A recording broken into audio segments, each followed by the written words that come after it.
Sí, estamos de lujo, tenemos, pues caray,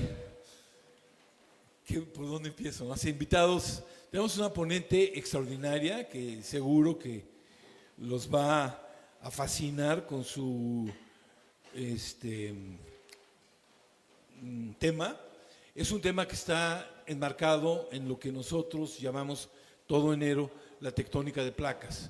Pues de alguna manera tendremos que hablar de este mecanismo que mueve los continentes, etcétera, y ella lo dirá. Es la doctora Elena Centeno, que fue directora del Instituto de Geología por 2 periodos. Después estuviste en la cabeza del centro de Fénix. De Tucson. De Tucson, perdón. De UNAM Tucson. Bueno, me equivoqué de estado, pero sí. Me equivoqué de ciudad, pero dije bien el estado. Sí. Pero es el Centro de Estudios Mexicanos. Del Centro de Estudios Mexicanos. Y bueno, digo, ya qué mejor presentación, que actualmente forma parte de, de la Junta de Gobierno de la UNAM. Entonces su currículum es impresionante, por ahí a lo mejor tiene alguien así se dedica a temas geológicos, pero muy en especial en temas que hablan de estos movimientos que hay en la corteza de la Tierra, ¿no? Y ustedes la van a ver, no necesito decir más. Pero por otro lado le damos también la bienvenida a la recién estrenada coordinadora de la investigación científica, la doctora Funes, y están con nosotros hoy. Y bueno, y además les doy la gran bienvenida y al secretario administrativo que creo, no sé, he oído, que a lo mejor tenemos ya casi una visita guiada programada, o todavía es una sorpresa. Iban a ser una visita guiada programada y vamos a estar aquí. Y además a todo el público. No sé si quieras que empecemos porque vamos un poco tarde, o alguien por ahí ya sacó del internet toda tu semblanza. No quiero semblanza, quiero que empecemos a hablar. No, además que eso para mí es muy importante. Sí. Démosle un aplauso a la doctora Centeno. Y de veras creo que lo van a disfrutar mucho. No, muchísimas gracias, Luis, gracias. Perdón, una disculpa que estamos empezando tarde. También a los que nos siguen en las redes sociales, pues espero que este periodo que llegamos tarde les haya dado oportunidad de prepararse un cafecito o de prepararse algo de comer, hacerse unas quesadillas y pues que empecemos a… Los que están aquí no tienen esas quesadillas, perdón si ya los antojé. Bueno, vamos a platicar sobre las montañas de México, ¿no? Entonces, esta plática combina, claro, no todos han venido a todas las pláticas que tienen que ver con la tectónica de placas, entonces, pues, claro que voy a hablar un poquito sobre la tectónica de placas, pero sobre todo voy a hablar sobre nuestro país, ¿no? Entonces, vamos a empezar, pues, con la pregunta principal, ¿no? ¿Por qué estudiamos las montañas, ¿no? O sea, ¿qué es lo que nos atrae, ¿no? Bueno, sabemos bien que las montañas nos han fascinado desde tiempos más remotos, ¿no? ¿Por qué nos gustan las montañas? Bueno, pues porque representan primero que nada un reto físico a vencer, ¿no? Los alpinistas, los grupos nómadas que tienen que subir esas altísimas montañas y bajar para llegar a otros lugares con mejores condiciones de vida, pues siempre las montañas, el trabajar con ellas, el estar en ellas, pues requiere una fuerza de voluntad muy grande y un gran esfuerzo personal. Entonces, subir montañas no es fácil, ¿no? Pero es muy divertido. Y aquí hay varios colegas geólogos que saben qué tal las sudamos y las sufrimos en ellas. Pero también las montañas son rasgos importantes para la vida cotidiana, ya que son de las principales áreas geográficas donde se concentran los yacimientos minerales. O sea, la mayoría de los yacimientos minerales no están en partes planas, sino están en áreas montañosas. ¿Por qué? Porque en las áreas planas los yacimientos minerales están enterrados muy abajo y entonces para accederlos sería muy caro, muy costoso. En cambio, en las montañas, pues ya la misma naturaleza hizo el trabajo de llevar esos yacimientos minerales a la superficie y que los tengamos más accesibles. Entonces, por eso también son muy importantes, ¿no? Y bueno, también son fundamentales las montañas porque por sus diferencias en elevación, pues van a producir diferentes climas, ¿no? Vamos a tener condiciones climáticas que van a ir variando según la elevación y promueven la precipitación, o sea, sin montañas no hay lluvia. Y además, pues las mismas montañas, sobre todo aquellas que tienen gran elevación y que tienen zonas que permanecen nevadas por un tiempo muy grande, pues en esa nieve se almacena el agua, ¿no? Entonces son fuente de agua y son fuente de almacenaje de agua. Y realmente es muy interesante ver que sin el relieve, pues no habría diversidad de climas, ¿no? Sin diversidad de climas no habría estas trampas de lluvia, ¿no? Las montañas atrapan la lluvia. Y sin estas condiciones de temperaturas y humedades que van variando en las montañas, pues no habría una diversidad en los ecosistemas, ¿no? En los ambientes naturales, no habría una diversidad en la vegetación, no habría una diversidad en los tipos de animales. Entonces realmente las montañas controlan la biodiversidad, ¿no? Y entonces todo esto de aquí nos está llevando a la conclusión de que la tectónica de placas, o sea, los movimientos de las placas son los que ocasionan las montañas, ahorita lo vamos a ver. Y las montañas a su vez ocasionan que nosotros tengamos esa gran diversidad biológica en la superficie y que tengamos esos recursos que utilizamos, ¿no? Para ejemplo, falta un botón, la Ciudad de México, el Valle de México, se encuentra entre montañas elevadas. Estamos a las mismas latitudes que el desierto del Sahara, y el desierto de Sahara pues está seco y sin agua, ¿no? Entonces, gracias a las montañas tenemos este clima tan benévolo, tenemos agua, ¿no? Y tenemos las condiciones para vivir. Si no, seríamos otro desierto igual que el desierto en el Sahara. Y bueno, además de determinar toda esa diversidad de flora y fauna, las montañas también juegan un papel muy importante en las diferencias culturales de los seres humanos. ¿Por qué? Porque en los tiempos antes de la globalización, antes de que tuviéramos coche y pudiéramos ir de un lugar a otro, pues la gente llegaba a pie, ¿no? La gente llegaba a lo mejor con caballos a lo mucho. Y entonces en los pueblos más antiguos, pues se hicieron nichos culturales con diferencias importantes culturales porque las montañas son barreras naturales, ¿no? Entonces resulta que las montañas también son importantes porque son las que han creado la diversidad, por ejemplo en México, de idiomas y de diferentes grupos humanos, ¿no? Aquí tenemos una imagen pues de la Sierra Madre Occidental, aquí tenemos de una persona haciendo cestos que pertenece a los grupos tarahumaras y bueno, es simplemente un ejemplo de cómo la diversidad cultural también depende. O sea, en otras palabras, las montañas son fundamentales, ¿no? A lo mejor las tomamos pues porque las vemos todo el tiempo, nosotros aquí vemos el Popo, vemos el Ajusco, vemos todas las sierras que rodean el valle y las tomamos como si no les diéramos importancia, nacemos con ellas y las vemos todo el tiempo. Pero hay planetas que no tienen montañas y este planeta sin montañas sería otra cosa totalmente diferente, porque entonces toda la diversidad en la biología, ¿no? Tanto en animales como en plantas, tendría que ver con las latitudes nada más. Y no habría lugares donde acumular el agua, captar el agua. Todo el agua se iría a los mares. Sin montañas no tendríamos lagos, no tendríamos ríos, o tendríamos ríos efímeros. Y entonces estaría pues prácticamente totalmente desertificado el planeta. Entonces por eso sí son muy, muy importantes las montañas, ¿no? Y bueno, las montañas también han atraído a los científicos, ¿no? Los científicos nos preguntamos cómo se formaron, ¿no? ¿Qué tan viejas son esas montañas? ¿Por qué tienen esa distribución geográfica, ¿no? Y les diré la verdad, yo tenía la edad de este niño que estaba aquí, cuando la primera vez me pregunté, ¿y cómo se formaron las montañas y por qué son tan grandes? Vi un documental sobre los Himalayas y dije, wow, yo quiero ir ahí, ¿no? Y eso fue lo que me llevó a estudiar geología y me dediqué a entender el origen de las montañas, ¿no? Entonces, también pues hay muchos misterios en ellas que todavía no hemos resuelto, pero vamos a intentar hacer un breve resumen de lo que sabemos, ¿no? Entonces, para saber cómo se forman las cordilleras, ¿no? Y todas las montañas, pues los geólogos estudiamos el libro abierto que son sus rocas, ¿no? Y vemos una imagen, vemos que gracias a que hay mucha erosión, a que se lava el material, las rocas quedan expuestas.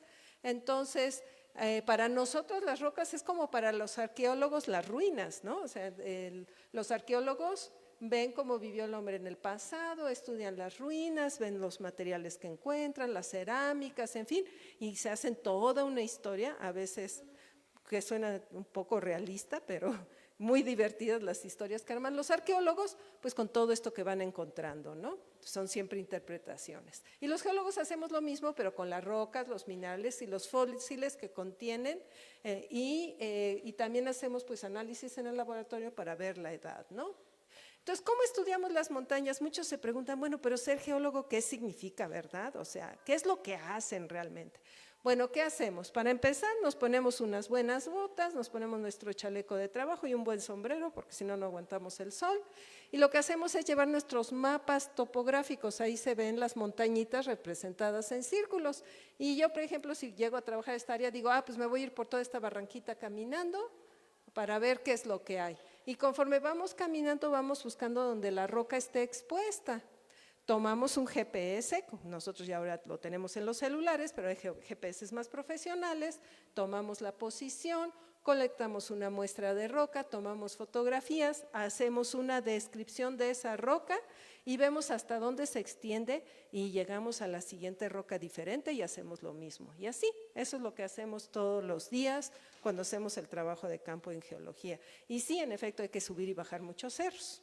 Por eso les digo, aquel que quiere ser geólogo es porque es aventurero por naturaleza, ¿sí? Y que nos gusta estar recorriendo las montañas, conociendo nuevos lugares, tendemos a ser bastante nómadas los geólogos, ¿no? ¿Y cuál es el producto final? Fíjense que al final este era el mapa con las puras curvas que representan los cerritos, cada color es un tipo de roca distinto. Entonces, al final de nuestro trabajo producimos mapas que cada uno de los colores pues va a estar representando una roca de cierta naturaleza, a lo mejor va a contener ciertos fósiles, va a tener cierta edad, cierto origen, y entonces ya a partir de ese mapa es que nosotros empezamos a reconstruir la historia, ¿no? ¿Qué es lo que pasó en el pasado? Y bueno, para aquellos que se interesen en trabajar con la tierra, que les gustaría pensar como vocación la geología, pues la carrera de ingeniero geólogo está en la Facultad de Ingeniería de la UNAM, también está aquí en el Valle de México, en la ESIA, en el Politécnico, pero también existe la Escuela Nacional de Ciencias de la Tierra en la UNAM, en donde entre las áreas que aprenden también está la geología, ¿no? ¿Y qué más aplicaciones tenemos? Pues no nada más hacemos mapas de las rocas, estos mapas nos sirven para explorar de minería, para entender el agua subterránea, para buscar petróleo, para entender y mejorar el cuidado ambiental, todo nos sirve. Sabiendo de qué está formada el suelo, sobre lo que pisamos, pues ya todo lo demás se puede ir complementando con estudios específicos, ¿no? Bueno, entonces eso sería así como que el trabajo que hacemos, cómo lo hacemos. Ahora hablemos del tema de hoy, que es cómo se forman las montañas, ¿no? Voy a hablarles un poquito de los procesos internos que moldean la superficie de la Tierra, que les llamamos los procesos constructivos, ¿no? Es como hay alguien que construye una casa.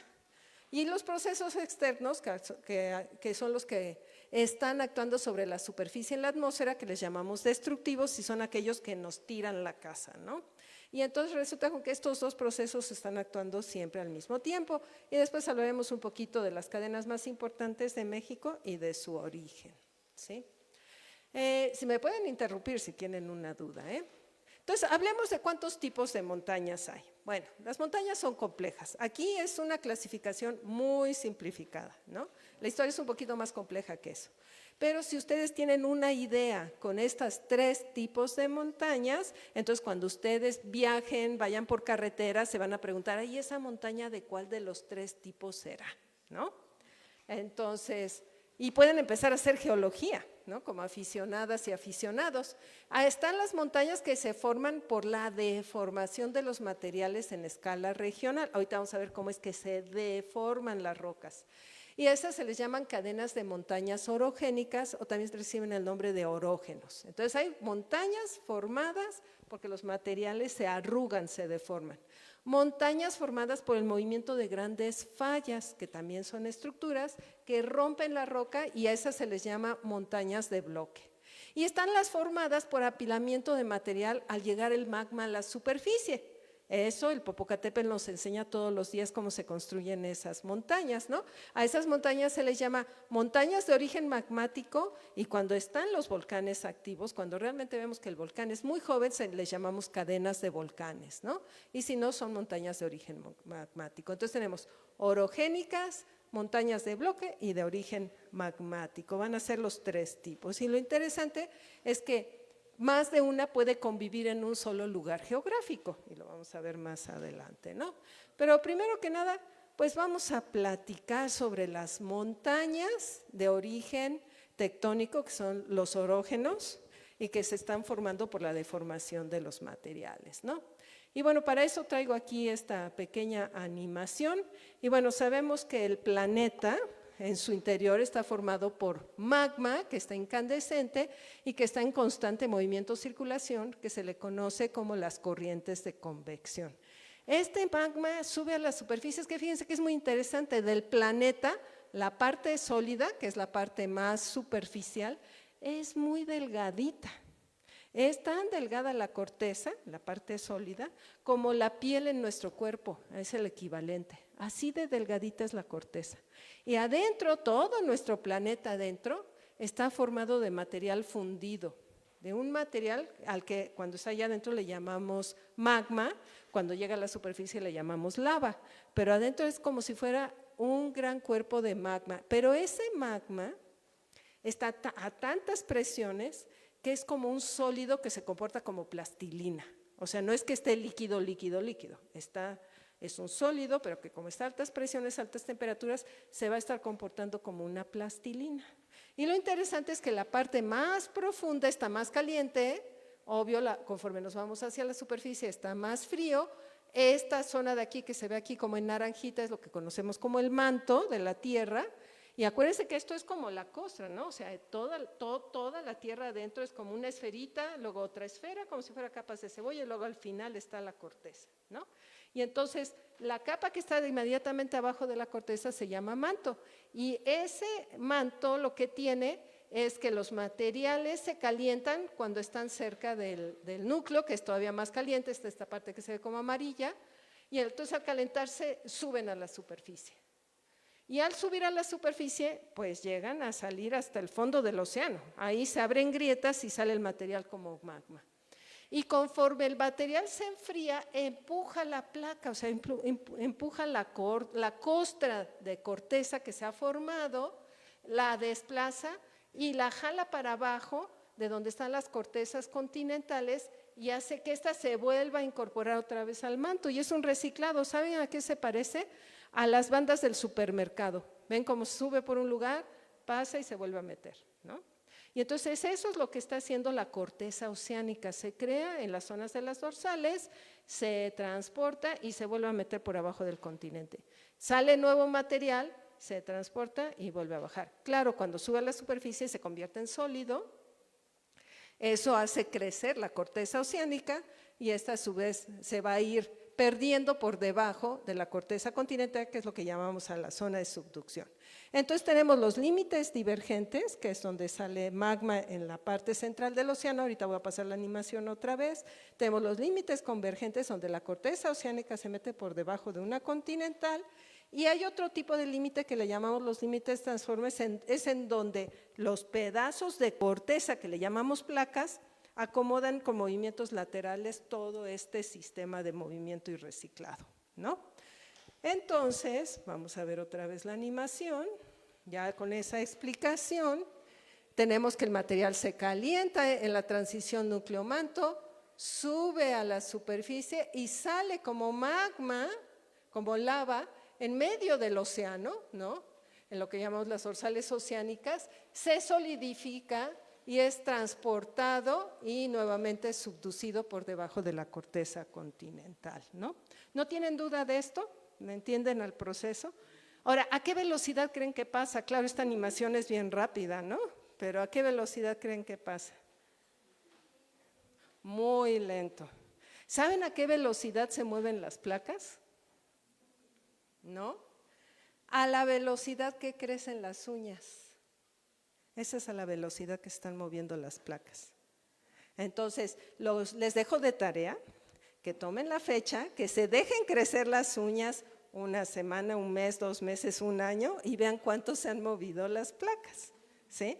Claro, hay personas que las uñas les crecen más rápido que a otras, pues las placas igual, ¿no? Se van a mover 3 centímetros por año, se van a mover 5 centímetros por año. Bueno, las que se mueven ya muy, muy rápido, 10 centímetros por año, ¿no? Hasta 15 centímetros pueden llegar a moverse. Entonces es muy lento el movimiento. Entonces empuja el material, crea nueva corteza y despacito se va moviendo, ¿no?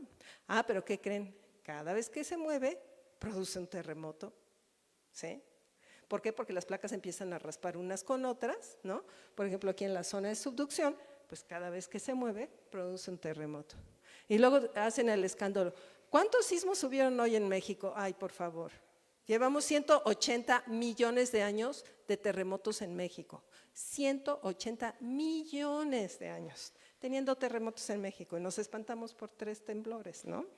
O sea, que esto es porque vivimos encima de un límite de placas. Esa es la noticia. Tenemos una zona de subducción por debajo de nosotros. Ok. Entonces, déjenme nada más una vez más, repasamos esto, sube el magma al límite divergente, aquí por estas grietas sale el magma, se hace sólido, se convierte en corteza oceánica, es transportada esta corteza oceánica y se va a deslizar por debajo de la corteza continental para volver a incorporarse. Cuando se incorpora, es obvio que viene la placa cargada de agua, se hidrata porque esas rocas han estado en contacto con el océano, entonces se cargan de agua. Entonces esas rocas vienen hidratadas y fíjense que lo interesante es que cuando se meten en el manto, el calor del manto, ¿qué es lo que produce? Vapor de agua, ¿no? Y entonces ese vapor de agua va a cambiar las densidades de los materiales que están fundidos aquí en el manto, y va a producir como burbujas de magma que son más ligeritas y que va a subir la burbujita, ¿no? Y sube a la superficie y llega hasta la superficie por los ductos de los volcanes y ahí viene la erupción volcánica. Entonces fíjense lo interesante, si ustedes cuando vean que su coche se llena mucho de ceniza del Popo, ¿sí?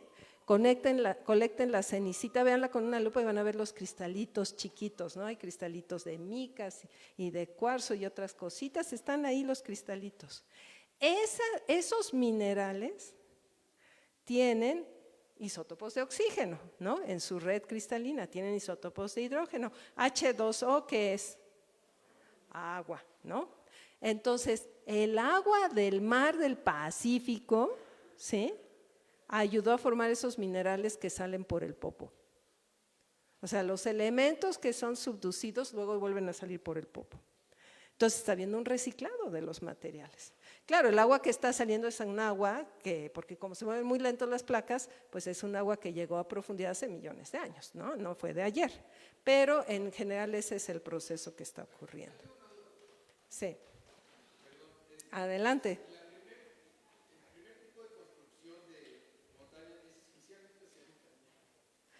O sea, ahorita vamos a ver, o sea, en la parte central, o sea, las primeritas que se van a formar en este proceso de reciclado, sí, son estas montañas oceánicas, ¿sí? Pero estas que forman la corteza oceánica, se las va a tragar la zona de subducción. O sea, estas cadenitas montañosas que se forman aquí en la parte central, que son montañas submarinas, como se enfrían, pierden elevación. Y al perder elevación, pues se convierten en el fondo del océano, ¿sí? Entonces, aquello que era una montaña se convierte en un plano.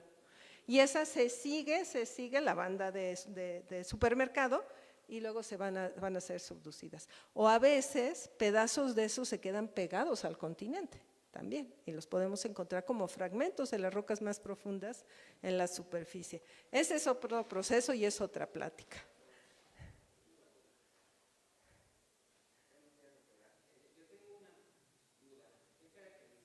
Corteza oceánica que la diferencian de la corteza continental, porque lo que ha explicado es que la corteza oceánica tiene este tipo de banda, ¿no? Que se vuelve a meter. ¿Y qué la diferencia de la continental, que no tiene esos desplazamientos? Ajá.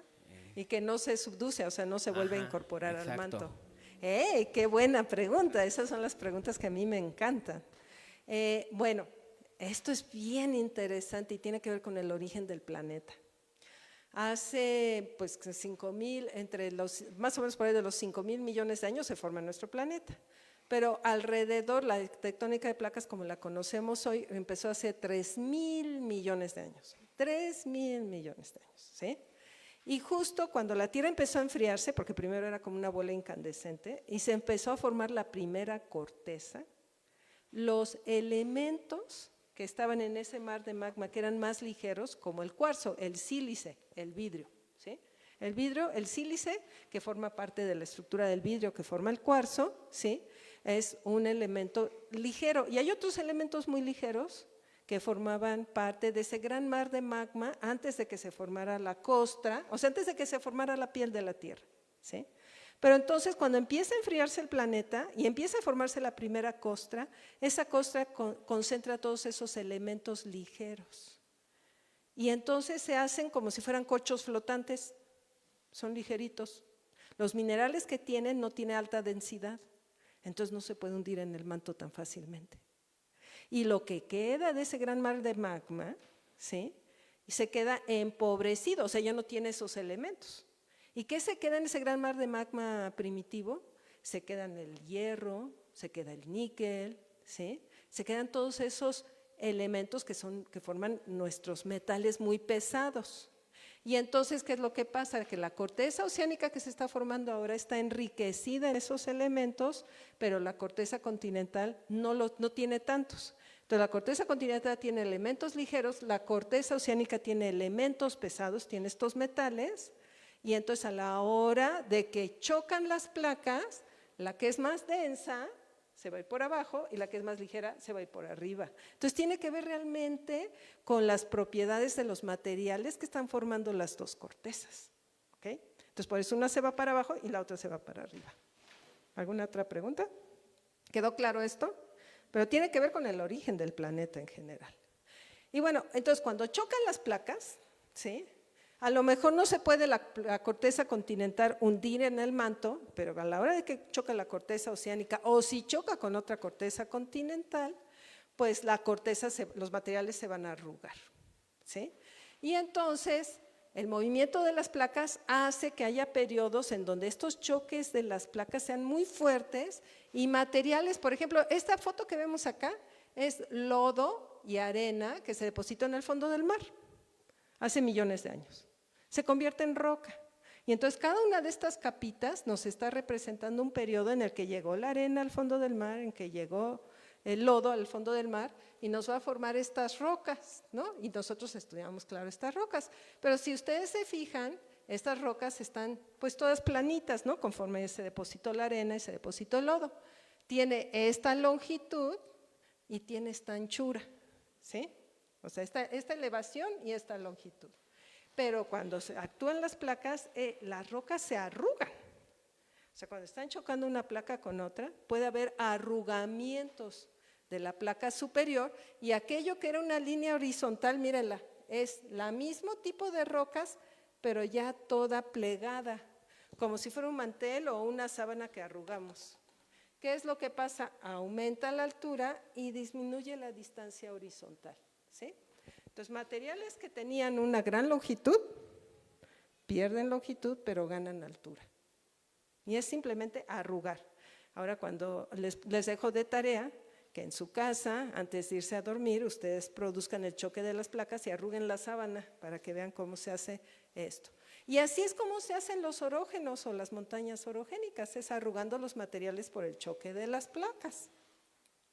Entonces, a veces ese choque es nada más la corteza oceánica con la corteza continental, pero hay veces que se consume el océano que estaba entre dos continentes y empiezan a chocar las rocas de una corteza continental con otra continental, ¿sí? Y ese es el caso de los Himalayas. Aquí está la India, aquí estaría China, y esto de acá es el monte Everest. ¿Sí? Esta es la parte más elevada de la cadena de los Himalayas, pues que está por encima de los 8,000 metros de elevación con respecto al nivel del mar. Y entonces, ¿qué es lo que está pasando? Se ve aquí en esta animación, chocan dos continentes, uno de ellos tiende a montarse sobre el otro, pero todo se arruga. Y a la hora de arrugarse, aumenta el espesor, miren, ¿sí? Y ese espesor hace pues que los materiales se eleven y ahí tienen las montañas. Ahora, hay también otras montañas que se forman única y exclusivamente por la subducción, o sea que cambia el ángulo de la placa que se está metiendo por debajo de la placa continental, cambia su ángulo y como que se atora en esta superficie y arruga el material de arriba. Y entonces genera arrugamiento en la placa superior sin que choquen dos continentes. Entonces las montañas orogénicas se pueden formar por choque entre continentes o única y exclusivamente por la subducción, ¿sí? Entonces, tenemos que aparte, ¿no?, de tener este proceso de formación de las montañas, que estas serían las montañas orogénicas, pues asociado a este proceso de subducción, vamos a tener también el segundo tipo de montañas, que son las montañas volcánicas, las cadenas montañosas de origen volcánico o en donde están los volcanes activos. Entonces, quedamos con que pues, la placa oceánica se va a estar metiendo por debajo de la placa continental y se va a fundir la placa oceánica y va a generar una burbuja de magma que es lo que va a salir a la superficie, ¿sí? Entonces, el mismo proceso que puede arrugar las rocas, ese mismo proceso puede producir cadenas de volcanes, ¿sí? Entonces, es un solo proceso que puede originar dos tipos de montañas. Las puede originar al mismo tiempo o un periodo puede originar un tiempo y luego otro periodo puede originar otra, ¿sí? Entonces, puede ser que sean contemporáneas o puede que no, hay ambas cosas, ¿no? Y entonces ahí tienen el Popo. Eso es lo que está pasando con el Popocatépetl, ¿no? ¿Sí? ¿El nacimiento del volcán que va a ser aquí en la Ciudad de México? Bueno, sí, ese es el proceso que está originando todo lo que llamamos el eje neovolcánico. Todos los volcanes que están aquí, los volcanes futuros.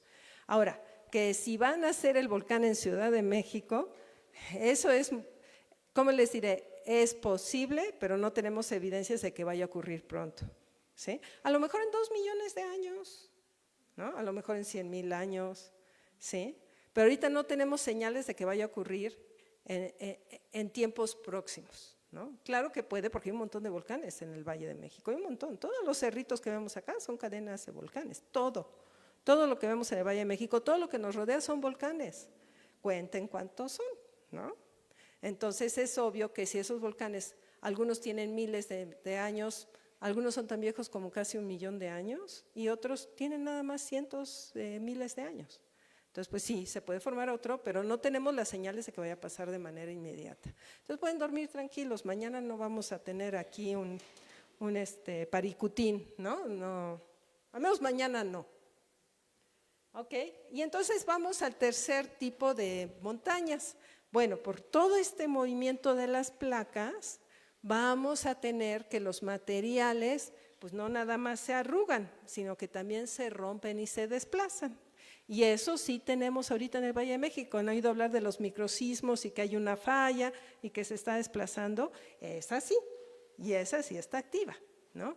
Y es que los materiales se rompen por diferencias de densidades, por el movimiento de las mismas placas, por muchos fenómenos, la corteza se puede romper, ¿no? Un ejemplo de una falla preciosa y muy grande es la falla de San Andrés, ¿no? Esta es una imagen de la falla de San Andrés, aquí vemos la raya, y en realidad las fallas son como fracturas, son como rompimientos, ¿no?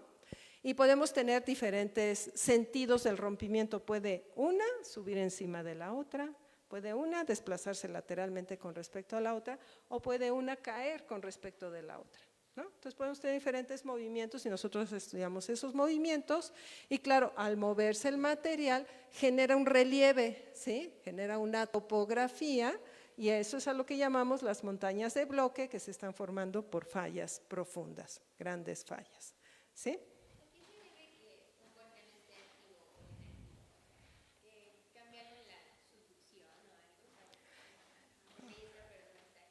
Ajá.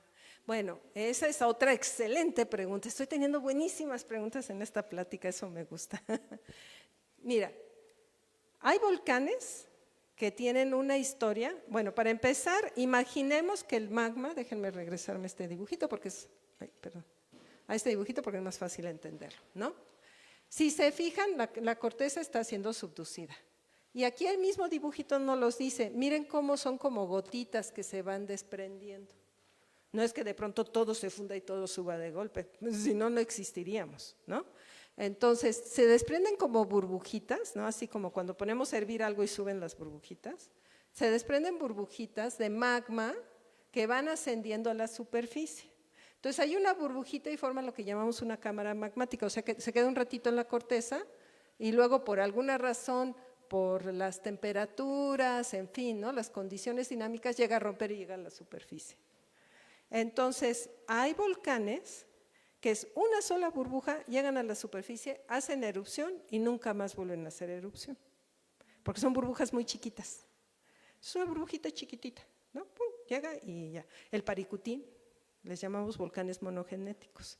Es el Paricutín, es todas las sierritas que vemos aquí adentro del valle, son ese tipo de volcanes. Han ido camino para Puebla, ¿no? Por allá por Zaragoza, ven todas esas montañitas que están ahí, ¿no?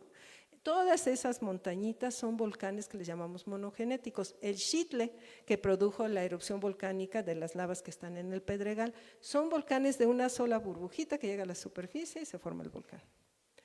Pero hay veces que hay burbujas más grandotas, como la del Popo. Entonces, si viene una burbuja más grandota, se queda en la corteza continental y como que va soltando pulsos de magma. Y suelta un poquito. Y a lo mejor esta se nutre de materiales que vienen de más abajo. Entonces se hace como una gran bolsa, como una mega burbuja hacia el interior. Y esa va a estar soltando material y se queda quieta. Y es que es todo un proceso químico, físico muy interesante porque tiene que ver con la temperatura, con las densidades, con la composición, la cantidad de agua. Si se forman gases, como el vapor de agua es un gas, pueden formarse otros gases y todo eso hace que de pronto se desprenda y viene una erupción. Como estas que están acá, ¿no? Se desprende y viene una erupción. Son pulsos, pero la burbuja está ahí por mucho tiempo. Y la burbuja del Popo lleva más de 1 millón de años. O sea, ha estado activo el volcán y se construye el edificio volcánico y a veces se destruye y se vuelve a construir, en fin, ¿no? Entonces son burbujas de más largo tiempo. Entonces, por eso unos ya están muertos y otros están activos. ¿Ok? ¿Alguna otra duda? ¿Sí? ¿Qué determina la intensidad con la que erupciona un volcán? ¿Tiene que ver con lo mismo o las mismas variables? Todavía es más divertido, toda la dinámica del volcanismo es súper divertida. ¿Qué tan explosiva es? Determina la composición del magma y la cantidad de gas que tiene. Si tiene muy poquito gas y tiene mucho líquido, ¿no? Hace los derrames de lava.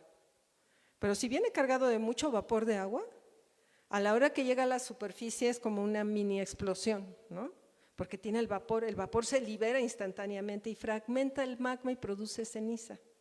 Entonces la ceniza es un magma fragmentado porque tiene el magma demasiado gas, demasiado vapor de agua y otros gases, ¿no? Principalmente es vapor de agua. Entonces si viene el magma muy cargado de vapor de agua, lo va a fragmentar y va a producir cenizas. Si viene el magma con poquita agua, entonces va a producir coladas de lava. El Popo trae mucho vapor de agua.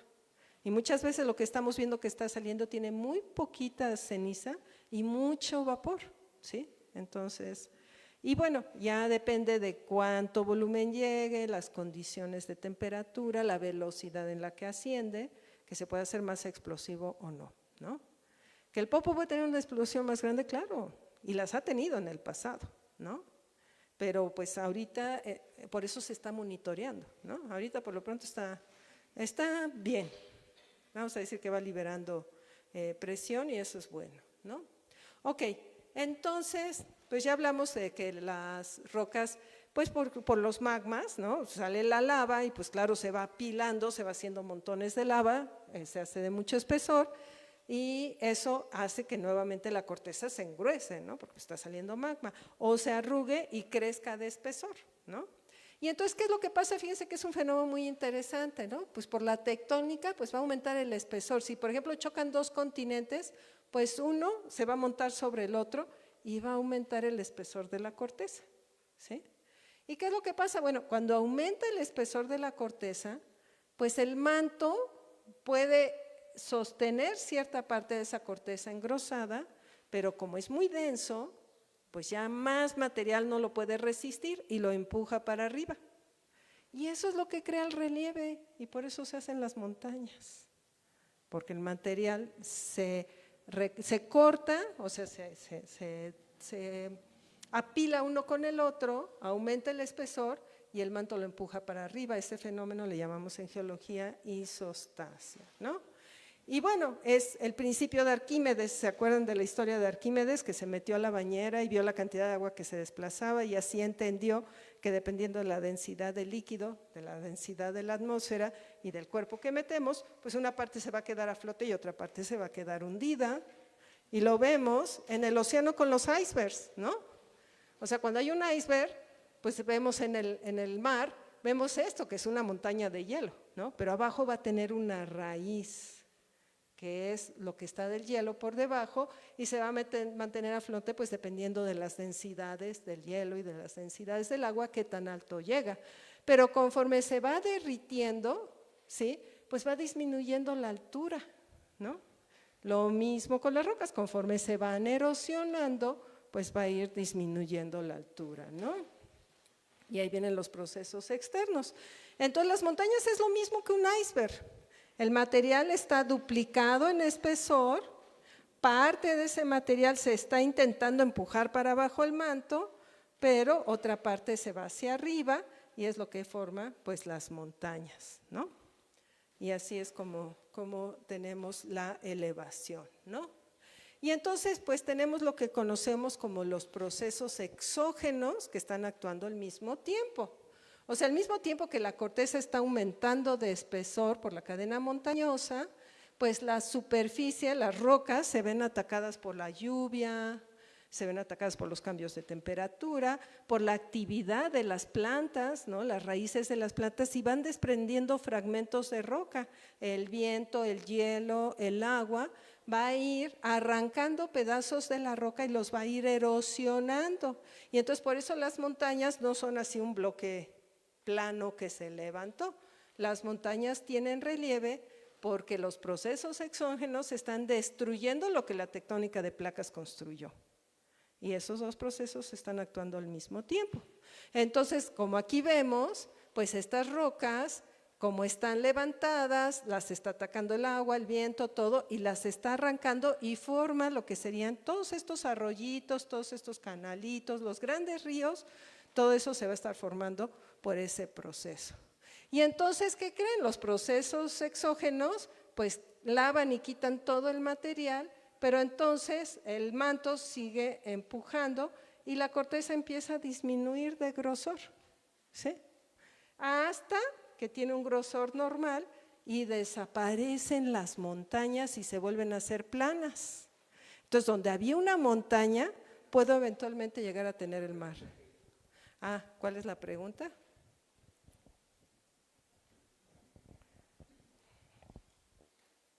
Gracias por la pregunta en Facebook. La pregunta es de Alex González y pregunta, ¿hay algún volcán dentro del Valle de México que no sea o haya sido monogenético? Adentro del valle no, todos han sido monogenéticos. Rodeándonos hay algunos que se llamamos estratovolcanes, como el caso del Ajusco, el Popocatépetl, el Iztaccíhuatl, el Telapón, que son lo que llamamos estratovolcanes o volcanes escudo, que han tenido más de un periodo de erupción y que no son monogenéticos, pero los que están adentro del valle todos son monogenéticos. Bueno, entonces volvamos a este tema que tenemos de cómo desaparecen las montañas. Entonces lo interesante es que inclusive pueden desaparecer las montañas y por algún cambio del nivel del mar, lo que era antes una cadena montañosa se puede convertir en un área plana llena de mar, ¿sí? Y empieza otra vez el ciclo. Y entonces vuelven a chocar las placas, vuelve a arrugar el material, se vuelve a levantar, se erosiona, se hace plano y otra vez entra el mar. Entonces las montañas tienen ciclos de vida. Fíjense que eso es lo interesante, de millones de años, pero las montañas tienen ciclos de vida. Entonces empezamos con todo plano. Viene el movimiento de las placas que hace que se levante. Aquí este dibujito fue simplificado, no arruga los materiales, pero nos imaginamos que los arruga. Mientras los arruga, los ríos, el agua de lluvia, el hielo, todo empieza a formar cañones y empieza a llevarse el material inmediatamente en el momento en que se empiezan a construir las montañas, en ese mismo momento los procesos externos empiezan a destruir. Entonces están los dos actuando al mismo tiempo. Y entonces esto se levanta, ¿no? Se va levantando y entonces como se va erosionando, pues va teniendo las formas puntiagudas de las montañas. Depende del clima y la vegetación, es la morfología de estas montañas. Pero entonces llega un momento en que estos esfuerzos que están levantando dejan de actuar. Ya no hay nada que lo levante, se pierde la raíz de la montaña, ¿no? Es como el iceberg, que se va derritiendo todo y se pierde, ¿no? Y entonces los procesos externos siguen actuando y siguen lavando hasta que tenemos totalmente plano. Ahora les dejo una tarea. Cuando vayan en las carreteras, vean qué tipo de topografía ven, si es de este tipo, con mesetas y arroyos, si ya son más puntiagudos o si son más redonditos. Porque la forma de la montaña les va a decir qué parte del ciclo de vida está en la montaña, si es una montaña joven, o si es una montaña vieja, si es una montaña que ya se está perdiendo totalmente y ya nada más quedan algunos piquitos, ¿no? Entonces, a esto le llamamos el ciclo de vida de las montañas, ¿no? Entonces es nacimiento, crecen, se erosionan y se hacen planas. Y bueno, este ciclo dura millones de años, no crean que pasa de la noche a la mañana. Nuevamente, ¿a qué velocidad? A la velocidad que crecen las uñas, porque esa es la velocidad de los fenómenos geológicos, ¿no? Es una cosa lenta. ¿Ok? Entonces, México, ¿qué podemos decir de México? Bueno, empezamos con este mapamundi en donde podemos ver las cadenas montañosas. Aquí están los Himalayas que se formaron por la condición continente-continente y aquí tenemos las montañas mexicanas. Y fíjense que las montañas mexicanas forman parte de una cadena de montañas todavía más grande que es la que conocemos como la cordillera occidental de todo Norteamérica. Inclusive conecta con algunas montañitas en Centroamérica y está ligada de alguna manera a los Andes. O sea, todas estas montañitas, la mayoría de ellas están formadas por el mismo fenómeno, ¿sí? Entonces, formamos parte de lo que se conoce como la cordillera occidental de Norteamérica. ¿Qué de México? ¿Qué podemos decir del origen de las montañas mexicanas? Bueno, primero que nada vamos a ver cuáles son, ¿no? Aquí tenemos ya un mapa un poquito más cercano. Y bueno, las hemos dividido por su origen en la Sierra Madre Oriental, que está cubriendo toda esta zona. Son todas estas montañitas, incluyendo el Cerro de la Silla en Monterrey, la Sierra Madre Oriental, la Sierra Madre Occidental, que es lo que forma parte de Chihuahua, Sonora, y que se extiende hacia el sur, pues hasta partes de Sinaloa, Nayarit, etcétera, ¿no? Llega hasta Jalisco. Y tenemos las sierras de Baja California, ¿no? Que son sierritas más pequeñas. Tenemos el eje, lo que llamamos el eje volcánico transmexicano, que es este conjunto de montañitas que está en la parte central de México, a la cual pertenece el Popocatépetl, y adentro del eje volcánico transmexicano está el Valle de México, es donde vivimos. Tenemos la Sierra Madre del Sur y el macizo de Chiapas, que también forma parte de lo que conocemos como la Sierra Madre del Sur. Entonces, tenemos en total, resumiendo, 6 cadenas montañosas, ¿no? Y así. Por ejemplo, aquí tenemos un patrón, ¿no? Tenemos un patrón, pero el eje volcánico transmexicano ahí lo rompe, ¿no? Rompe el patrón. México es único ¿En este rasgo? Sí, es único. México tiene muchas cosas que son muy únicas, sí. Ahorita lo vamos a ver cuando lleguemos al eje volcánico. Ok, entonces acuérdense de cuáles son y vamos a ir viéndolas, ¿no? Pero vamos a ver en general por qué se formaron, ¿no? Esta imagen que tenemos acá es la imagen de la Pangea, o sea, hace 280 millones de años, 280 millones de años, todos los continentes estaban juntos. Aquí está Norteamérica, si se fijan, esta sería la península de Florida. México estaba como más en cachitos, pero estaba aquí. Tenemos aquí Sudamérica y esto de acá es África, ¿no? Y entonces, ¿qué es lo que pasó? Que empezó a abrirse un océano que separó Norteamérica de África y a la vez África de Sudamérica y bueno, Norteamérica de Sudamérica. Y ese es el Océano Atlántico. Parte del proceso de apertura se forma el Golfo de México. Miren, la península de Yucatán estaba aquí. Luego se desplaza y baja, pero estaría aquí. Pero aquí lo importante es que mientras se abre aquí un océano, ¿qué es lo que está pasando en el lado del Pacífico? En el lado del Pacífico se establece una zona de subducción que va a durar por millones y millones y millones de años, ¿no? Entonces vamos a ver rápido la animación, porque esa animación es muy lenta, entonces yo la voy a pasar rápido. Ahí está la página web donde la pueden encontrar. Y tenemos que empiece la animación, y ya la voy a pasar un poquito más rápido. Entonces tenemos que a los 200 millones de años estaba así, y déjenme moverle un poquito más rápido. Observen cómo hay islas que llegan y chocan contra Norteamérica, pero vean qué es lo que le está pasando a México. Miren cómo se va como estirando, ¿sí lo ven? En esos momentos se están formando montañas de bloque para hace 170 millones de años. Vean México qué le pasa, ¿sí? Vean, aquí estaría la península de Yucatán, sí ven el cursor, ¿verdad? Y estaría aquí la parte del sur de México, y aquí se va rotando la península para abrir el Golfo de México a los 160 millones de años. Miren cómo se estira,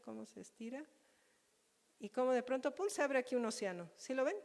Aquí empieza, esto es parte del Océano Atlántico.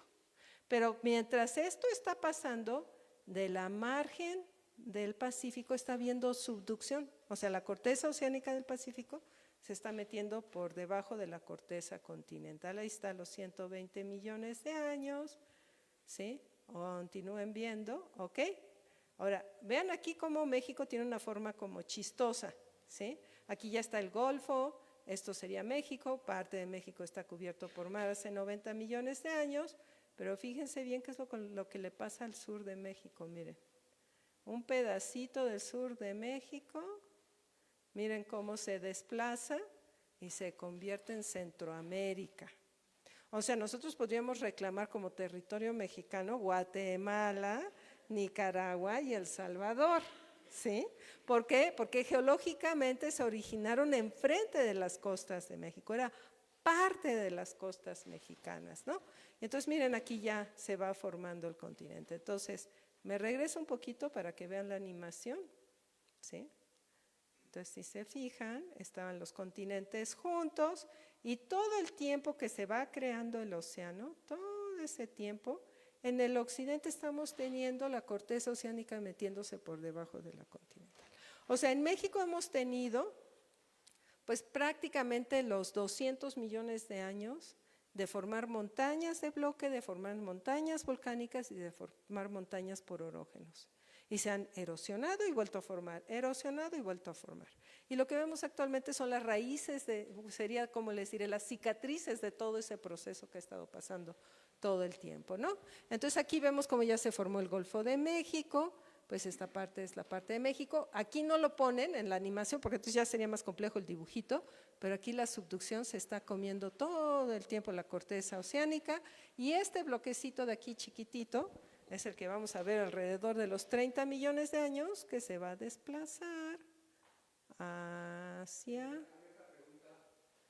hacia el sur, ahí voy, para formar Centroamérica. Hay otra pregunta, Elena. Ajá. Sí, dale el micrófono.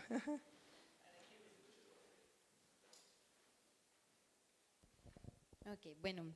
Dice doctora Centeno, ¿qué pasa con los procesos de proveniencia sedimentaria del sur del país? Es decir, los que están en Veracruz, Tabasco y Chiapas, ¿son producto o tienen aporte por el proceso de subducción Cocos Norteamérica?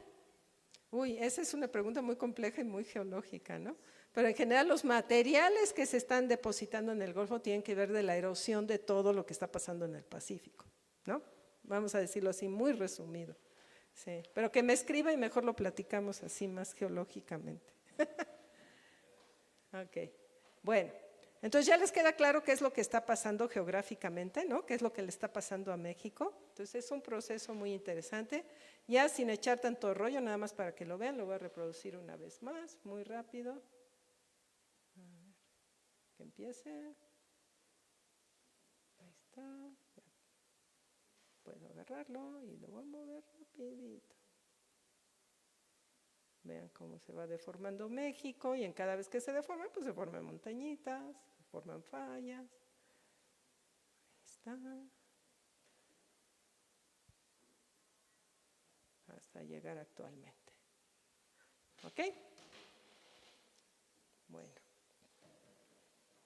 Entonces, de todo este proceso, vamos recorriendo las diferentes cadenas montañosas y viendo cómo se formaron. Empezamos por la Sierra Madre Oriental.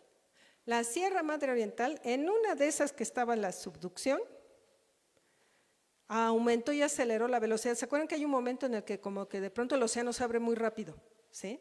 En ese momento en el que el océano Atlántico se abre muy rápido y se abre el Golfo de México, empuja al continente sobre la corteza del Pacífico, la apertura del Atlántico, y hace que se arruguen los materiales de la superficie de México, y es lo que nos va a formar la Sierra Madre Oriental, ¿no? Aquí vemos todo esto, acá si se fijan, desde esta imagen es una imagen de satélite, estas son las diferentes montañitas, y si las ven se ve realmente como si fuera una cortina arrugada, ¿no? Se ve subida y bajada, subida y bajada, subida y bajada. Entonces, todo el material que se está arrugando, aquí está el Cerro de la Silla, aquí vemos también un diapiro del Papalote y aquí vemos más imágenes de la Sierra Madre Oriental. Entonces, se forma por el choque de la placa oceánica con la placa continental, acelera la velocidad y hace que se arrugue la corteza, y ese es el origen de la Sierra Madre Oriental, ¿no? Aquí vemos una imagen más de planta, ¿no? De lo que le llamamos la curvatura de Monterrey, ahí está la manchota urbana de la ciudad de Monterrey, y entonces vean cómo es una cadena montañosa, que el material parece como si lo hubieran empujado y lo hubieran arrugado, ¿no? Y entonces sube y baja, sube y baja, sube y baja y está arrugado. Los procesos superficiales que erosionan todas estas rocas, pues le dan la morfología que tiene, los arroyitos, etcétera. Y la roca que forma esta cadena montañosa son calizas, era lodo marino, era un mar muy somero que esas se deformaron para formar la cadena montañosa de la Sierra Madre Oriental, ¿no? Y aquí vemos una imagen como más en amplio de toda la Sierra Madre Oriental, ¿no? Vemos que aquí el arrugamiento ocurre como que en este sentido, aquí se arrugan dando la vuelta y continúan arrugándose más allá y aquí también. Entonces, ¿qué pasa? Subducción en el Pacífico, arruga todo y deforma toda esta zona de México. Y esto ocurrió hace 60 millones de años. Entonces, lo que estamos viendo es las cicatrices de ese arrugamiento. Como el movimiento es muy lento, apenas se están levantando, apenas se está acabando de erosionar, pero el arrugamiento ocurrió hace aproximadamente 60 millones de años. ¿Qué podemos decir de la Sierra Madre Occidental? Es la otra sierra que está del otro lado, ¿no? Y vemos que tiene así como ciertos alineamientos también dentro de la Sierra Madre Occidental. Pues fíjense que la Sierra Madre Occidental no se formó como la Sierra Madre Oriental, tiene otro origen. Es una cadena montañosa originada por volcanes, pero muy antiguos. Los volcanes que formaron la Sierra Madre Occidental tienen alrededor de 15 millones de años. Es que hubieron volcanes. Pero ¿qué tiene en particular? Fíjense que México tiene rarezas geológicas. Y esta es una de ellas. Porque hace 15 millones de años de golpe hubieron, ¿no han oído hablar que del National Geographic que hablan de las supererupciones? ¿Se han oído hablar? ¿No han visto el documental de las supererupciones? Hubieron cientos de supererupciones hace 15 millones de años. Inclusive de la formación de la Sierra Madre Occidental se considera que hubieron periodos de cambio climático y cambios en la superficie del planeta por tantas erupciones volcánicas que hubieron ahí. Y se formaron este tipo de cuerpos volcánicos que se conocen como calderas. Las calderas pues son realmente como un pistón, o sea, se forma la cámara magmática está cargada de mucho sílice, viene con mucho vapor de agua, y lo que hace esa cámara magmática es que viene con mucha presión y rompe la superficie, ¿no? A lo mejor ya había algún cuerpito volcánico o no, pero la cosa es que rompen la superficie y es casi una sola erupción instantánea de toneladas y toneladas de ceniza. Es como un pistón, ¿sí? Empuja para arriba, rompe, pero miren el tamaño del cráter. O sea, estos cráteres tienen hasta 30 kilómetros de diámetro. O sea, no es el crátercito del Popo, 30 kilómetros, ¿sí? ¿Cuántos popos podemos meter ahí? Y de golpe todo el material sube y sale a la superficie. Entonces son toneladas y toneladas de ceniza que salen pues de una manera muy rápida y que producen estas grandes erupciones catastróficas, ¿no? Entonces aquí tenemos el ejemplo de lo que serían las nubes piroclásticas, que es estas erupciones de mucho material, muy explosivo, mucha ceniza. Ahora, esto es de un estratovolcán, que es un volcán chiquito. Ahora, imagínense la magnitud de esta erupción en un cráter de 30 kilómetros, el tamaño de las nubes que les llamamos piroclásticas o nubes ardientes. Toneladas y toneladas, ¿no? Pues me encontré esa animación que está muy divertida, ¿no? Entonces imagínense el tamaño, ¿no? Y además corren a más de 150, 200 kilómetros por hora. O sea, son realmente catastróficas. Pero hubieron cientos de estas en la Sierra Madre Occidental y formaron la Sierra Madre Occidental. Y entonces lo que vemos actualmente, ya los cráteres ya se rellenaron de otros materiales, ya desaparecieron, y lo que vemos es nuevamente como las cicatrices de aquellos volcanes, y son todas las capas de ceniza. O sea, cada capita que ven acá, esta es una foto de la Barranca del Cobre, cada una de estas capitas, ¿sí?, es una explosión piroclástica. Entonces, son más de 3 kilómetros de espesor. Entonces es un montón de apilamiento, ¿no? En algunas partes. El promedio es 2 kilómetros, pero hay partes que llega a los 3 kilómetros de espesor de apilamiento de material en la Sierra Madre Occidental. Muy distinta a la historia de la oriental, ¿no? O sea, Chihuahua tiene unas montañas, Monterrey tiene otras.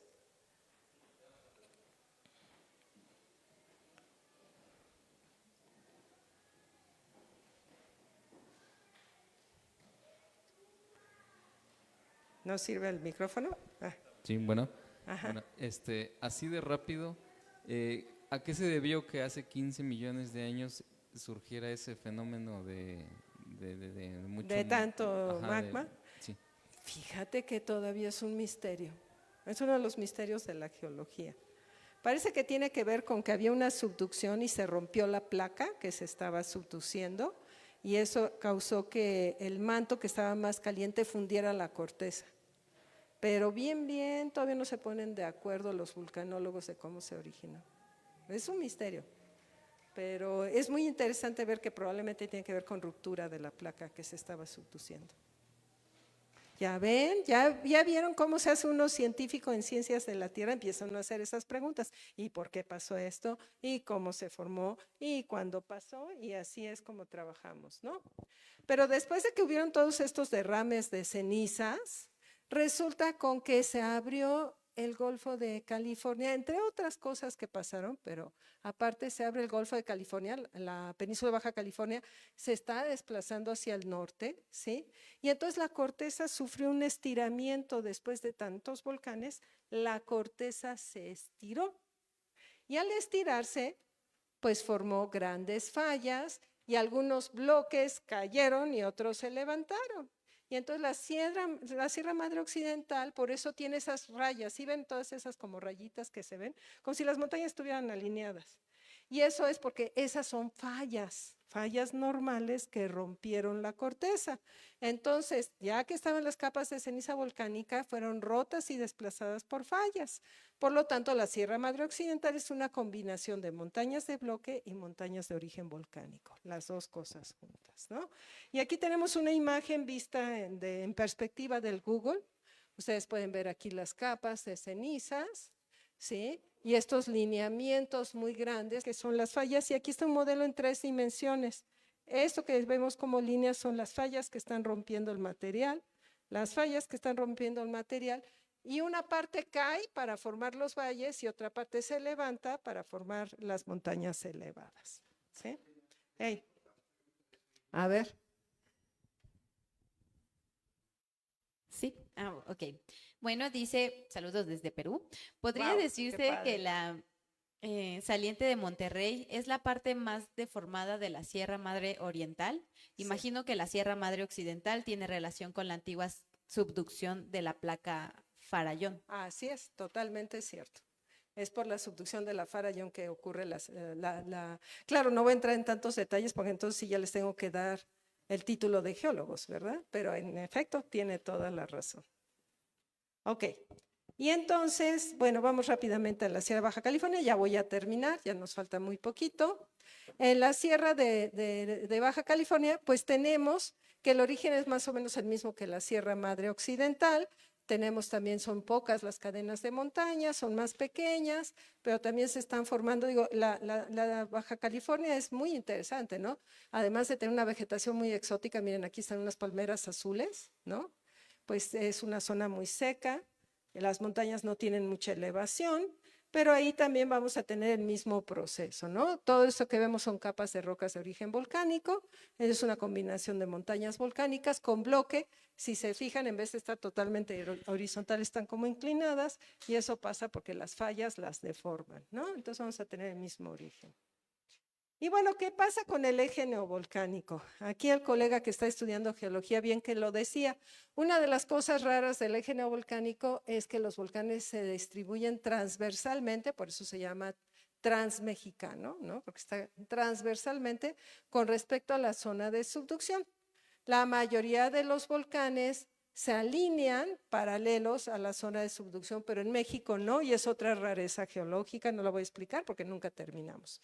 Pero aquí nada más para recordarles que pues toda esta parte central, toda la topografía que está como encimada sobre parte de la Sierra Madre Oriental y parte de la Sierra Madre Occidental, pues es esta cadena de volcanes muy jóvenes. O sea, el eje neovolcánico es un eje volcánico activo, los volcanes están formándose y actualmente pues tenemos el Popocatépetl, el Pico de Arizaba como estratovolcanes que están activos. Pero recuerden que esta subducción, además de producir el magma y producir los volcanes, también está produciendo los terremotos. Ajá. Preguntan, a ver, ¿el volcán Popocatépetl comparte caldera con el volcán Iztaccíhuatl o es una caldera que se ha ido desplazando? Bueno, calderas es un tipo de volcán. El Popo y el Ista son estratovolcanes. Diferentes volcanes, diferente composición de magma, diferente origen. Entonces, más bien aquí sería la cámara magmática, o sea, la burbuja. La cámara magmática del Iztaccíhuatl fue una y la del Popocatépetl es otra. Y el Iztaccíhuatl, ese sí ya su cámara magmática ya se secó.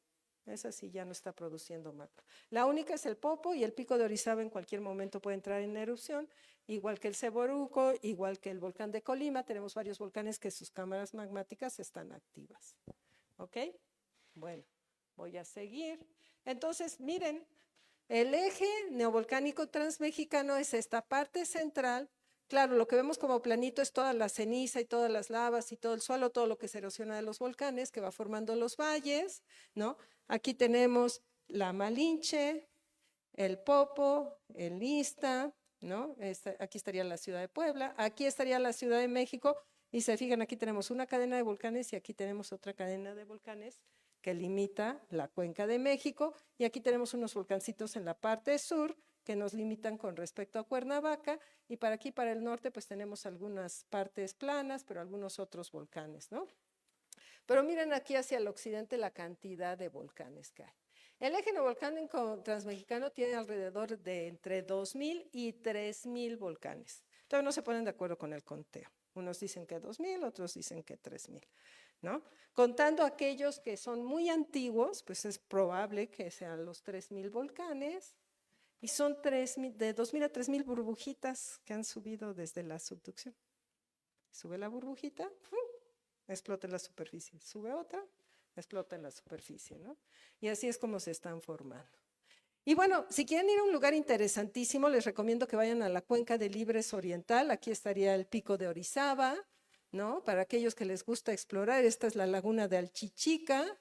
Aquí vemos una serie de derrames de lava. Aquí estaría la zona arqueológica de Cantona, que está sobre un mal país que le llaman, que son lavas muy parecidas a las que hay del Pedregal. Pero fíjense cómo está de cacariza esta zona, o sea, para que se den cuenta la densidad de volcanes. Aquí hay uno, aquí hay otro, aquí hay otro, otro. Cada uno de esos son un cratercito, ¿no? Entonces son una infinidad de volcancitos que han estado activos en los últimos 2 millones de años aproximadamente. Que de la Sierra Madre del Sur, pues tampoco hay mucho que decir, distinto a lo que ya dijimos. Tiene una combinación de montañas originadas por el choque de placas, también es parte de una cadena orogénica de hace 60 millones de años, o sea, es la continuación hacia el sur de la Sierra Madre Oriental, nada más que aquí recibe otro nombre porque tiene diferentes tipos de montañas, aunque tienen el mismo origen, pero además se combina con algunas montañas de bloque, como lo que es la Sierra de Juárez, la Sierra Mazateca. Si ven, aquí hay muchas como líneas, ¿no? Entonces esas son fallas que nos están formando sierras de bloque. Y bueno, nuevamente se forma el material porque se arruga. Aquí tenemos una imagen tridimensional de los pliegues, ¿no? Chocan las placas. La subducción no estaba aquí, la subducción andaba más afuera. ¿Se acuerdan que aquí estaba el Chortis? Aquí estaba Sudamérica, ¿sí? Perdón, Centroamérica estaba aquí pegado. Entonces Centroamérica se desplaza hacia el sur, se genera este límite de placas donde está la subducción y es lo que genera el eje neovolcánico, pero antes de eso la subducción estaba todavía más para acá y arruga todo esto, ¿no? Entonces por eso tiene esa orientación. Y bueno, aquí tenemos algunas imágenes de las rocas, ¿no? Del sur de Oaxaca, Puebla. Pues vemos aquí son calizas, son rocas que eran originalmente oceánicas, nuevamente están plegadas. Observen en esta imagen de satélite cómo están todas las rocas así como si fuera, nuevamente como si fuera una cortina o una sábana, ¿no? Arrugadas. Miren esta imagen qué bonita, esta está cerca de un pueblo que se llama Escaquizcla en Puebla. Miren cómo se arrugaron las rocas, miren cómo da vuelta así como en zigzag, ¿sí lo ven? Miren qué bonito, ¿no? Aquí tenemos otro, miren. Y pues como se arrugaron, se levantaron y ahorita ya se están erosionando y se están perdiendo. Y esto ocurrió hace como más o menos entre 70 y 60 millones de años. Y que la roca que forma esas montañas son calizas, eran rocas marinas. Miren, esta es la roca. Aquí vemos algunas algas, vemos aquí restos de caracoles y conchitas, ¿no? O sea, la roca era una roca de mar. Y para hablar de la paleontología, eso está aquí el maestro Luis Espinosa, que se la conoce toda. Y bueno, también en la Sierra Madre del Sur hay algunas fallas. Esta es la Sierra Mazateca-Cuicateca, este es el valle de Tehuacán, Teotitlán, y vemos que esta sierra está más elevada que el valle y se está formando por una gran falla normal que limita esta sierra. Tenemos aquí la imagen, este sería el plano de la falla. Y lo que pasa es que se mueve la falla, se levanta la sierra, se mueve la falla, se levanta la sierra. Y así ven pulsos levantándose, levantándose, y la sierra llega hasta casi los 3,000 metros de elevación y la parte del valle está más o menos a los 1,200. Entonces tenemos una diferencia de elevación considerable. Y esta sería una imagen del Google de la falla de Oaxaca y la Sierra Cuicateca-Mazateca. Aquí vendría el plano de falla que forma el valle y la parte caída, y toda esta zona de aquí son las montañitas por plegamiento, ¿no? La parte de montañas orogénicas. Y bueno, por último, Chiapas, ¿no? La Sierra Chiapaneca, pues esta va también a formarse por un arrugamiento. Ese arrugamiento se vincula a esta gran falla que nos está moviendo la parte de Centroamérica, que estaba enfrente de México, hacia su posición actual. A la hora que va trasladándose, pues arruga y deforma toda esta parte del sur de México, y eso es lo que da lugar a la Sierra Chiapaneca, ¿no? Y ahí tenemos un dibujito en donde estaba Centroamérica enfrente de las costas mexicanas y cómo se va desplazando a partir de aproximadamente los 30 a 35 millones de años a la posición actual. Entonces, pues esta fue la historia de las montañas mexicanas. Intenté simplificarla lo más posible, pero es más complicada que eso. Pero toda esta historia la sacamos, ¿sí? La reconstruimos los geólogos caminando. metiéndonos por las barrancas, tomando muestras de rocas, trabajando por pedacitos, ¿no? O sea, alguien toma un proyecto, se va a trabajar un pedacito, entiende la historia de ese pedacito, otro se va a otro pedacito, y claro, tenemos que colaborar mucho, trabajar en equipo, pues para poder juntar toda esa información fragmentada. Y bueno, espero que de aquí salga más de un geólogo de esta plática. Muchas gracias.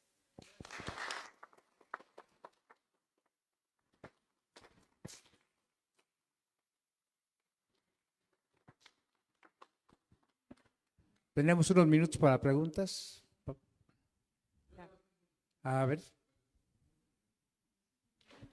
Bueno, antes que nada, muchas gracias por la plática. Para un comunicólogo es totalmente ajeno esto, y no, porque lo veo uno en los programas. Pero tengo una duda.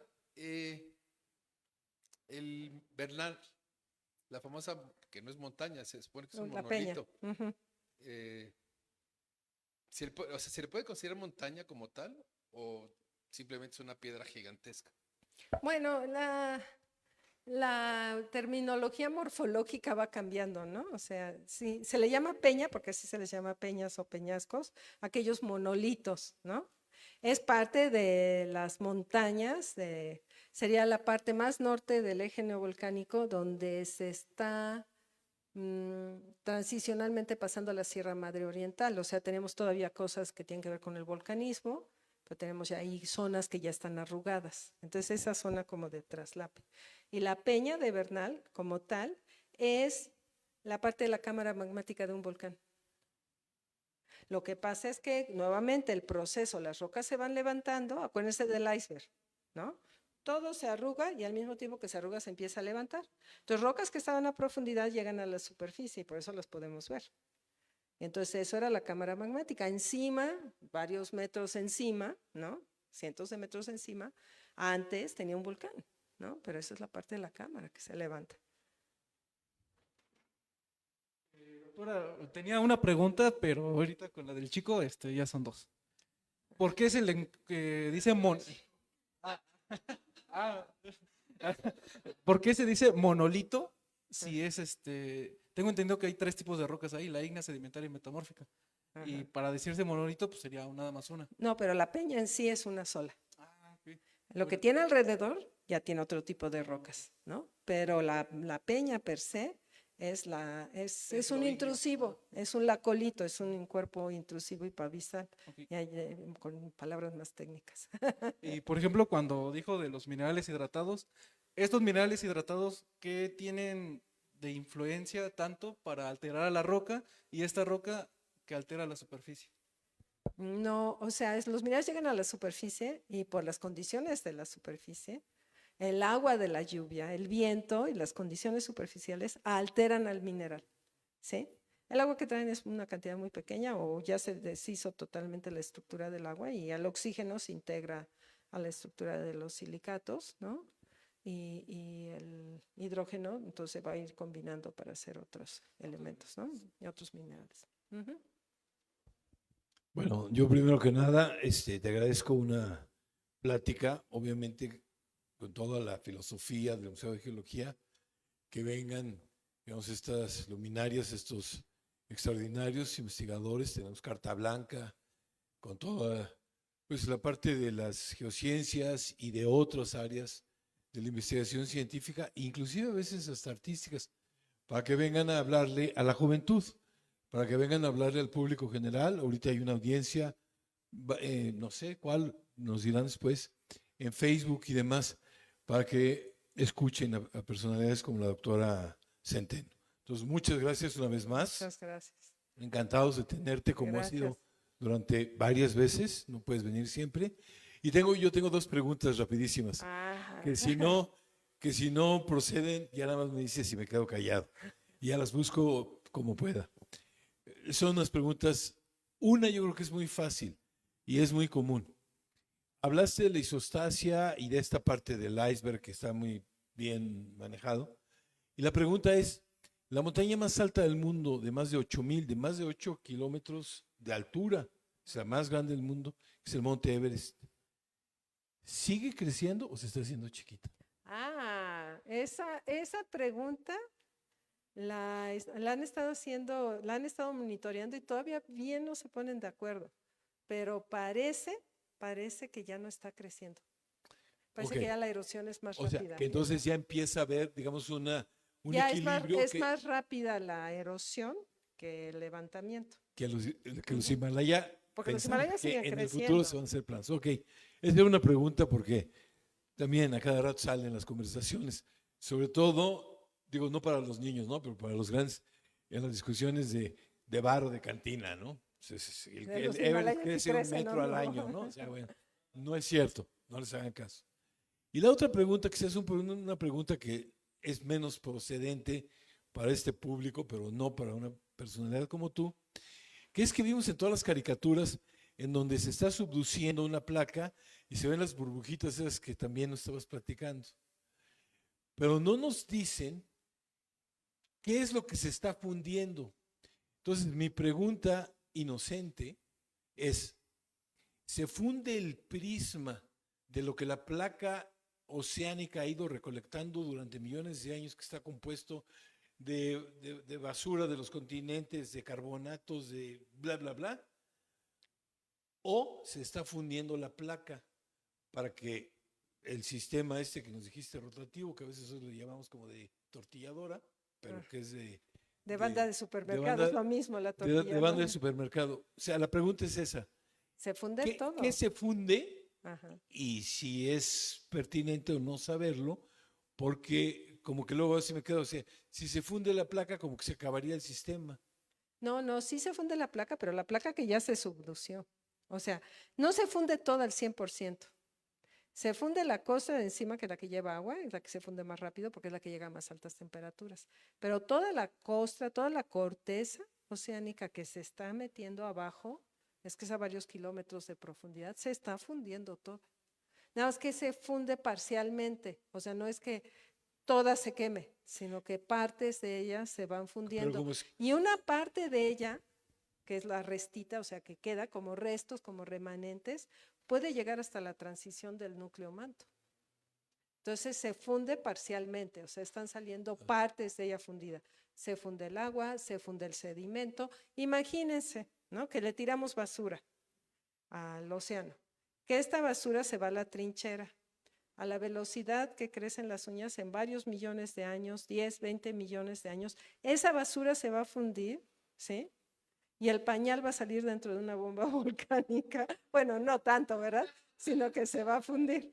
Pero esos materiales que le hemos tirado, la basura que le hemos tirado al océano, en millones de años se va a subducir, se va a fundir y parte de ese material, los plásticos, en fin, van a formar parte de esa cámara magmática. Sí. Perdón, nada más un anuncio, ahorita la tenemos. Tenemos un diorama de la Peña de Bernal. No, ¿ya lo vieron? Bueno, entonces ya era para ver si después querían seguir la discusión con eso, pero si no, procede la pregunta, perdón. Muchas gracias. ¿Una burbuja puede volver a crearse en el mismo ¿Lugar? lugar? Sí, claro. O sea, abajo se funde y sale el material. La placa se sigue hundiendo. O sea, imagínense, es que con el micrófono no puedo hacer tanta mímica. Esto se va. Mis nudillos es donde se funde y sube la burbuja. Pero lo que queda, que no se alcanza a fundir, se sigue metiendo para abajo. Entonces llega un momento en que en el punto de fusión llega mi muñeca. Aquí se funde y sube. Sigue, se funde y sube. Y entonces lo que queda se sigue metiendo hacia abajo. Okay. ¿Sí? Pero queda una parte, no se funde al 100%. Si se fundiera al 100%, la cantidad de material volcánico que tendríamos en la superficie sería demasiada. Sí, sería inmensa y entonces sí tendríamos una cantidad de volcanes impresionante.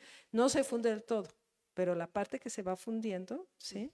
Es como cuando derretimos algo que no se derrite todo parejo, ¿no? Entonces hay unas partes que se funden y otras que no. Pero y donde ya mi duda es más, donde ya se erupciona el volcán, por así decirlo, se acaba la burbuja, vuelve ahí mismo. En el mismo lugar geográfico puede haber otra burbuja, claro. Ok, gracias.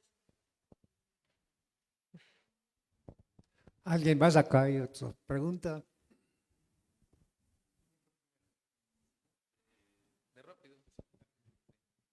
En México hay cadenas montañosas, pero en el mar. Ah, sí, pero en los mares del Pacífico sí hay algunas cadenas montañosas submarinas. Y es que fíjense que, ¿se acuerdan que hablábamos de la dorsal? Bueno, la dorsal, que es donde está saliendo y formándose corteza oceánica, la dorsal del Pacífico está pegadita a México, está casi en territorio mexicano. Entonces, es más eso, creo que se ve aquí. Aquí se ve, a ver si se llega a ver, ¿no? Pero si se fijan, esta línea de aquí es la cadena montañosa de la dorsal oceánica. Mírenla cómo está pegadita a México. Entonces sí tenemos montañas de dorsal oceánica porque está muy pegadito a México. Es muy dinámico nuestro país, por eso cuando dicen, tembló, pues, hay un volcán. Fíjense, tenemos ¿cuántos límites de placa? Aquí es la falla de San Andrés, ahí va un límite de placa entre la placa pacífica y Norteamérica. La falla Polochic-Motagua, que está desplazando a la placa del Caribe, es una falla de desplazamiento lateral ahí, otra falla activa importante, ¿no? Que separa la placa del Caribe a la placa de Norteamérica. Y aquí está la zona de subducción que separa la placa pacífica con la placa de con la placa de Cocos. Y aquí estaría la dorsal que separa la placa de Cocos con la placa del Pacífico. O sea, tenemos más activos, no podíamos ser en geología. Por eso la geología de México es fascinante. ¿Otra? Ya la última. Muy buenas tardes. Muchas Buenas gracias, tardes. doctora, por la excelente charla que nos acaba de presentar. Espero que la hayan entendido, porque sí es complicado.